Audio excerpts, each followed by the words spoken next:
اللہ جانتا ہے آپ کے لیے کیا بہتر ہے اور کب وہ آپ کے لیے بہترین ثابت ہوگا۔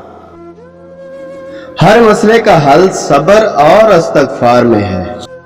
بے شک اللہ لوگوں پر کسی طرح بھی ظلم نہیں کرتا ہے، لیکن یہ لوگ خود ہی اپنے آپ پر ظلم کر رہے ہیں۔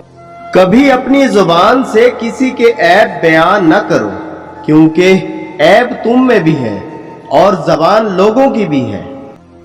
حضرت علی رحمت اللہ علیہ نے فرمایا، جب کسی شخص کی عقل کامل ہو جاتی ہے تو اس کی گفتگو میں کمی آ جاتی ہے۔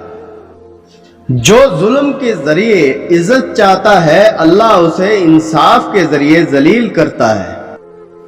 جب آنکھیں نفس کی پسندیدہ چیزیں دیکھنے لگے تو دل انجام سے اندھا ہو جاتا ہے۔ جو آدمی دوسرے لوگوں کے عیب کی تلاش میں رہتا ہے، اللہ تعالیٰ اس کے عیب ظاہر کر دیتا ہے۔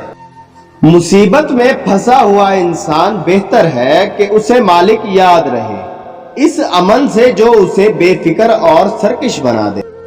جو آدمی غفلت میں رہتا ہے وہ جہالت میں پڑا رہتا ہے، اور جو جہالت میں پڑا رہتا ہے وہ بیکار رہتا ہے۔ حضرت علی نے فرمایا، اچھے لوگوں کا تمہاری زندگی میں آنا تمہاری قسمت ہے اور انہیں سنبھال کر رکھنا تمہارا ہنر۔